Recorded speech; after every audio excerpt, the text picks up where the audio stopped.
అది తప్పని చెప్తారు, మందలిస్తారు, ఇంకోసారి మాట్లాడద్దు అంటారు, కంట్రోల్లో పెట్టుకోవాలంటారు, అరెస్టు బెయిల్ ఇది నడుస్తుంది.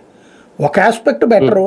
ఇప్పుడు ఏంటంటే వైఎస్ఆర్ కాంగ్రెస్ పార్టీకి ఇట్లాగ అరెస్టులు చేస్తూ ఉండటం వల్ల జగన్ అనేటువంటి అతనికి కొంత సైన్యాన్ని మళ్ళీ పెంచినట్టు అవుతుంది అంతే. ఇప్పుడు ఇవాళ ఇలా అరెస్ట్ అయినటువంటి వాళ్ళు ఇక మాకు రాజకీయాలు వద్దని ఇంటికి వెళ్ళిపోతారా? ఇప్పుడు వాస్తవంగా ఇతను రాజకీయాలు వదిలేసి ఇంట్లో కూర్చున్నాడు, తన పని తను చేసుకుంటున్నాడు. ఇప్పుడు కాస్త మళ్ళీ పెరుగుతుంది.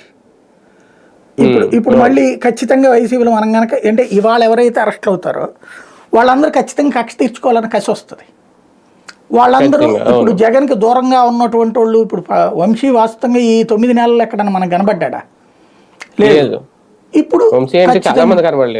ఇప్పుడు ఖచ్చితంగా వాళ్ళందరూ కూడా చావోరేవో తేల్చుకోవాల్సిన సందర్భం.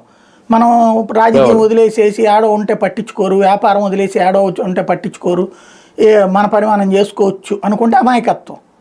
ఒకసారి రాజకీయాల్లోకి దిగాక అది రొంపి అంటే బురద గుంట, ఆ బురద గుంటలోకి దిగిన తర్వాత ఆ రొచ్చు కడుక్కుంటా ఉండాలి, మళ్ళీ పూసుకుంటా ఉండాల్సిందే తప్పించి వదలదు అనే రాజకీయం ఇక్కడ కనబడుతోంది.